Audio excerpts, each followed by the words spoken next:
Hi friends, இன்னைக்கு உங்களுக்கு நான் ஒரு கதை சொல்ல போறேங்க. நல்லா கேளுங்க. ஒரு ஊர்ல 8 மணி 10 மணின்னு 2 ஃப்ரெண்ட்ஸ் இருந்தாங்களாங்க. ஒரு நாள் 8 மணியை பார்க்க 10 மணி 8 மணிக்கு போனானா.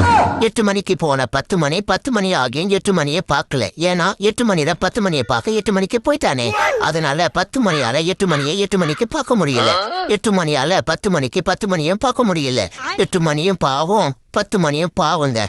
என்னங்க எனக்கு ஒண்ணுமே புரியல. அதுதானப்பா எனக்கும் புரியல. இந்த கதையை கேட்குற நீங்களும் பாவம் தாங்க. என்ன உங்க வீட்டு பிள்ளைய நினைச்சேன். மன்னிச்சிடுங்க ஃப்ரெண்ட்ஸ். பாய்.